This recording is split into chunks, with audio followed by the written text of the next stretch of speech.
स्वाध्याय प्रणेते पूजनीय पांडुरंग शास्त्री आठवले यांच्या जीवनावरील सत्याधिष्ठित कादंबरी देह झाला चंदनाचा. लेखक राजेंद्र खेर. वाचक स्वर राहुल सराफ.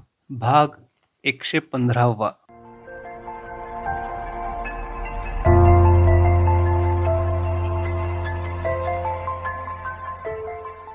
निरपेक्ष काम म्हणजे भक्तिफेरी. भक्तिफेरी चांगली झाली की मूर्तीपूजा चांगलीच होणार. या गोष्टी एकमेकांवर अवलंबून आहेत. भक्तिफेरीत ईश्वराचं सतत चिंतन असतं, त्यामुळे मनाला आर्द्रता येते.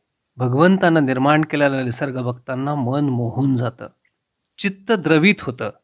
नदी नाल्यांचं सौंदर्य आपण बघतो, चांदण्याची शीतलता अनुभवतो. मूर्तीपूजेच्या साधनेतील ही प्रक्रिया आहे. द्रवित चित्तावर मूर्तीची मोहर चटकन उमटते. नंतर मूर्ती स्थिर होते. लाख पातळ होताच तिच्यावर मोहर मारली तर ती तात्काळ उठते. तसंच हे आहे. मधुसूदन सरस्वतींनी सांगितलंय, धृते चित्ते प्रविष्टाया गोविंदाकारता स्थिरा. मूर्तीमध्ये मन दीर्घकाळ स्थिर राहण्याची साधना म्हणजे माणसाचा प्रयत्न. त्यानंतर एकाएकी मूर्तीचं अदृश्य होणं आणि पूर्णतेची अनुभूती येणं ही भगवंताची कृपा. म्हणून प्रथम मनाला आर्द्रता आली पाहिजे. अहो, लहान मुलाला चॉकलेट दिलं तर त्याच्या मनात ओलावा निर्माण होतो. तो तात्कालिक ओलावा असतो. मग कायमस्वरूपाचा ओलावा आणायचा असेल तर काय करायचं? भक्तिफेरी हा त्याचा पाया आहे. त्यानंतर मनाला कायमची आर्द्रता येण्यासाठी अंतर्मनातील मूर्ती साकार करायची. मूर्ती कोणतीही असू दे, फक्त जिवंत व्यक्तीची मूर्ती नसावी. एका कलाकारानं गणपतीची क्रिकेट खेळणारी मूर्ती बनवली, पण त्या मूर्तिकाराची कला साधकाचं चित्त मूर्तीमध्ये स्थिर करू शकली नाही. म्हणून ऋषीमुनींनी महत् तपश्चर्यानंतर साकार केलेली परब्रह्म भगवंताची मूर्ती हीच खरी मूर्ती. ही मूर्ती साकार करायची. ती मुव्हिंग म्हणजे हालती असली पाहिजे. प्रश्नार्थक मुद्रेनं सर्वजण ऐकत होते. वस्तू स्थिर असेल तर मन अस्थिर असतं, आणि वस्तू अस्थिर असेल तर मन स्थिर बनतं. थिएटरमध्ये आपण एखादा चित्रपट पाहत असतो. समोरच्या पडद्यावरचं चित्र हलत असतं, तोपर्यंत त्या चित्रात आपलं मन स्थिर असतं. चित्रपटात गुंगून गेलेलं असतं. पण मध्येच फिल्म तुटली की मन लगेच अस्थिर होतं. घरची आठवण होते. मूर्तीपूजेचं तसंच आहे. अंतर्मनातून जी मूर्ती बाहेर काढाल ती मुव्हिंग ठेवा, चित्रपटाप्रमाणे. म्हणजे मन त्या मूर्तीमध्ये स्थिर होईल. मनात श्रीकृष्ण भगवंताची मूर्ती साकार केलीत तर त्या मूर्तीला त्याचे खेळ खेळू द्या. श्रीकृष्ण रथातून चालला असेल, अर्जुनाला उपदेश करत असेल, काहीही असो, पण मूर्ती याप्रमाणे अस्थिर ठेवा. तो अस्थिर देखावा बघताना मन मात्र स्थिर होईल. मग त्या मूर्तीमध्ये अंतर्मनातील संस्कार समर्पित करा. ते मन आपोआप विशुद्ध बनेल. मूर्तीपूजा ही शास्त्रीय आहे. काही लोक मूर्तीपूजेला समाधी अवस्थेतील पहिली पायरी समजतात. ते बरोबर नाही. जीवन विकासात मूर्ती आधीपासून अंतापर्यंत सोबत करते. ती बॅटरीसारखी असते. बॅटरी 20 फुटांपर्यंत मार्ग दाखवते हे खरं आहे, पण 20 फूट चालून गेल्यानंतर पुढचे 20 फूट दाखवायला बॅटरी चुकत नाही. मूर्तीपूजा ही जीवन विकासात आपण जितके पुढे जाऊ तितका पुढचा मार्ग दाखवते, पुढची वाट प्रकाशित करते. एवढ्यात फोन खणाणला. अरविंद भाईंनी बाजूला जाऊन फोन घेतला. दादा, दीदींचा फोन आहे. पांडुरंग शास्त्री झटकन जागेवरून उठले. म्हणाले, आतूनच घेतो. हळूहळू चालत ते आतल्या खोलीत निघून गेले. ते आत जाईपर्यंत सर्व स्वाध्यायी आपल्या जागेवरच बसून होते. मूर्तीपूजेचं तत्त्वज्ञान ऐकण्यात त्यांची तंद्री लागून राहिली होती. ते प्रगाढ तत्त्वज्ञान सांगणाऱ्या त्यांच्या पूज्य दादांची मूर्तीच त्यांच्या मनात आता साकार झाली होती. थोड्या दडपणाखालीच पांडुरंग शास्त्री बहारींच्या शेखकडे निघाले होते.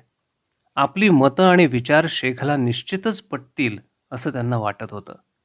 परंतु तरीही शेख साहेब आपल्याला प्रवचनं करायला परवानगी देतील की नाही याविषयी त्यांचं मन साशंक होतं. काही दिवसांपूर्वीच चिन्मयानंदांनीही तशीच शंका पांडुरंग शास्त्रींजवळ व्यक्त केली होती. पांडुरंग शास्त्री मध्य आशियात निघाले आहेत अशी वार्ता चिन्मयानंदांना समजली होती.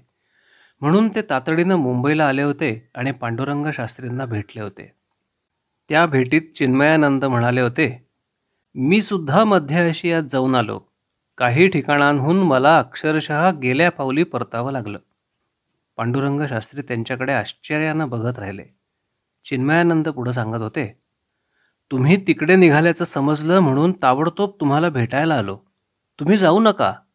ते लोक काय करतील ते सांगता येत नाही. तुम्हाला जाताच येणार नाही. यावर पांडुरंग शास्त्री हसून म्हणाले होते, चिन्मयानंदजी, आपल्याला अडचण येणं स्वाभाविकच आहे, कारण आपला पोशाख हिंदू संन्याशाचा आहे. तुम्ही हिंदू मॉन्क आहात हे न सांगता कुणालाही कळून येतं.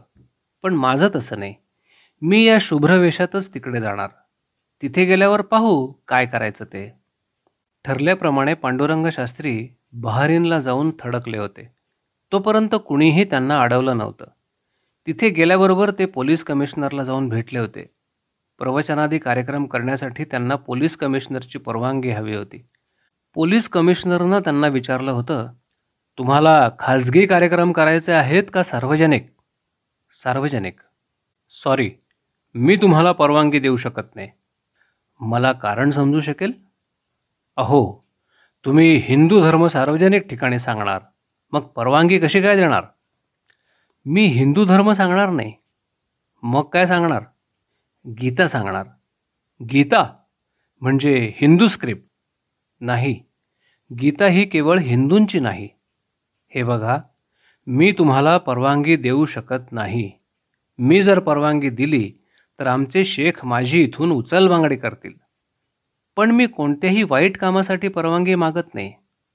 ही गोष्ट तुम्हाला शेख साहेबांना पटवून द्यावी लागेल. त्यासाठी तुम्हाला त्यांच्याकडे जावं लागेल. ठीक आहे, मी बोलेन त्यांच्याशी. मग पोलीस कमिशनरनं शेख साहेबांशी फोनवर संपर्क साधला होता आणि सारा प्रकार त्यांच्या कानावर घातला होता. मध्य आशियातली बव्हंशी सत्ता शेखांच्या हातात होती. त्यामुळे कोणत्याही बाबतीत अंतिम निर्णय करण्याचा अधिकार त्यांचाच असे. स्वतः शेख कायदा सुव्यवस्थेच्या बाबतीत जातीनं लक्ष घालून झटपट निर्णय करत असत. त्यामुळे बहुतेक वेळा कोर्ट कचेऱ्या यामध्ये फार वेळ जात नसे. पांडुरंग शास्त्रींनी उपस्थित केलेल्या प्रश्नावर निर्णय घेण्याचा अधिकार पोलीस खात्याला नव्हता. त्यामुळे शेख साहेबांकडे जाणं भाग पडलं. भेट देण्याचं शेख साहेबांनी मान्य केलं. पांडुरंग शास्त्रींना फक्त 15 मिनिटं भेटीची परवानगी त्यांनी दिली. मोटारीतून जाताना बहारीनमधले स्वच्छ रस्ते, वाळवंटात मोठ्या कष्टानं वाढवलेली विविध प्रकारची झाडंझुडपं, सुबक इमारती, विविध प्रकारच्या आणि रंगांच्या परदेशी बनावटीच्या मोटारी, अशा गोष्टी पांडुरंग शास्त्रींचं लक्ष वेधून घेत होत्या. चित्रकारानं चित्रात रंगवावं असं ते दृश्य दिसत होतं. बाहेरची ही दृश्य बघत असताना पांडुरंग शास्त्रींच्या मनावर मात्र थोडं दडपण आलं होतं. हे दडपण शेख साहेबांच्या भेटीसंबंधी मात्र मुळीच नव्हतं. कुणा मोठ्या व्यक्तीला भेटताना त्यांच्या मनावर कधीच दडपण येत नसे. पूर्वी डॉक्टर राधाकृष्णन, आचार्य विनोबा भावे अशा कितीतरी मोठ्या मंडळींबरोबर त्यांच्या भेटीगाठी झाल्या होत्या. त्या भेटींमध्ये आपली मतं त्यांनी निर्भीडपणानं मांडली होती. एवढंच काय, लहानपणी शंकराचार्यांसमोर देखील त्यांनी त्याच तेजस्वितीचं दर्शन घडवलं होतं. पांडुरंग शास्त्री रोह्यात शिकत असतानाची गोष्ट. एकदा रोह्यामध्ये शृंगेरीचे शंकराचार्य आले होते. म्हणून गावकऱ्यांनी त्यांचा सत्कार समारंभ आयोजित केला होता. सभेला प्रारंभ झाला. शंकराचार्यांच्या स्तुतीपर भाषणं झाली. छोटा पांडुरंगही आपले विचार मांडणार होता. इतरांची भाषणं झाल्यानंतर तो बोलायला उभा राहिला. मात्र तो इतरांसारखं स्तुतीपर बोलला नाही. तर आद्य शंकराचार्यांचं काय कार्य होतं आणि या शृंगेरीच्या शंकराचार्यांकडून कोणतं कार्य अपेक्षित आहे असे विचार त्यांना मांडले. त्याचं ते सडेतोड बोलणं ऐकून उपस्थितांमध्ये चुळबुळ सुरू झाली. लोकांना त्याचं बोलणं रुचलं नव्हतं. कुणीतरी पांडुरंगाला अडवायचा प्रयत्न केला तेव्हा शंकराचार्य म्हणाले, त्याला बोलू द्या, तो योग्य तेच बोलतोय. जे मनाला पटेल ते निर्भीडपणे बोलण्याची पांडुरंग शास्त्रींची वृत्ती होती. शंकराचार्यांकडून लोकांना काय अपेक्षित आहे हे त्या लहान वयात मांडणं ही अवघड गोष्ट होती. आपल्या बोलण्यामुळे लोकांना काय वाटेल याचा विचार करण्याची त्यांना गरज वाटली नव्हती. सवंग लोकप्रियता त्यांना तेव्हापासून नको होती. नंतर शंकराचार्य बोलायला लागले, एखाद्या व्यक्तीला एखादा विचार मांडायचा झाला तर तो मांडण्याचं स्वातंत्र्य त्याला हवं. आपण ते मान्य केलं पाहिजे. अशा स्थितीत हा विद्यार्थी असं परखड बोलतो याचं मला कौतुक वाटतं. त्याच्या विचारात वेगळेपणा आहे, स्वतंत्रता आहे, म्हणून त्याला अडवू नका, त्याला अवरोध करू नका. अशा तऱ्हेनं शंकराचार्यांनी छोट्या पांडुरंगाचं कौतुक केलं होतं. ते वय समाजाला आणि मोठ्या माणसांना भिवून वागण्याचं वय. तो काळही तसाच होता. शिवाय सभेत मेहेंदळे सावकारही उपस्थित होते. अशा प्रसंगी आपली मतं छातीठोकपणानं मांडणं हे मोठं दिव्यच होतं. पुढच्या काळातही पांडुरंग शास्त्रींनी आपली मतं अशीच निर्भीडपणानं मांडली होती. जपानच्या विश्व तत्त्वज्ञान परिषदेत त्यांनी त्या तेजस्वितेचं दर्शन घडवलं होतं. तर 1969 साली पोप समोर त्यांनी आपले विचार ठामपणानं मांडले होते. त्या वर्षी मुंबईमध्ये वर्ल्ड युकॅरिस्टिक काँग्रेसचं आयोजन करण्यात आलं होतं. रोमन संप्रदायाचे प्रमुख पोप यांनी पांडुरंग शास्त्रींना त्यासाठी आमंत्रित केलं होतं. निमंत्रण देण्यासाठी एक कार्डिनल पोप महाशयांच्या सांगण्यावरून मुद्दाम पांडुरंग शास्त्रींकडे आले होते.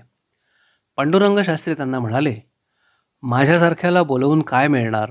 विनाकारण पोप साहेबांचा वेळ घ्यायचा. तो कार्डिनल निघून गेला, पण पुन्हा आला. म्हणाला, पोप महाशयांनी तुम्हाला बोलवलंय, आता निमंत्रणाचा अव्हेर करू नका. पांडुरंग शास्त्रींनी निमंत्रण स्वीकारलं. पोप आणि कार्डिनल यांच्याविषयी पांडुरंग शास्त्रींच्या मनात आदरभाव होता. एका कार्डिनलची 5-5 डॉक्टरेट संपादन करण्याइतकी बुद्धिमत्ता असते हे त्यांना माहीत होतं. त्यांच्यामधून पोपची निवड होत असते. त्या पोप महाशयांनी आता पांडुरंग शास्त्रींना आवर्जून निमंत्रण दिलं होतं. त्या परिषदेसाठी जगभरातून कार्डिनल आले होते.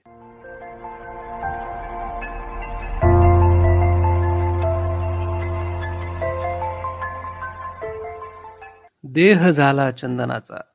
लेखक राजेंद्र खेर. वाचक स्वर राहुल सराफ.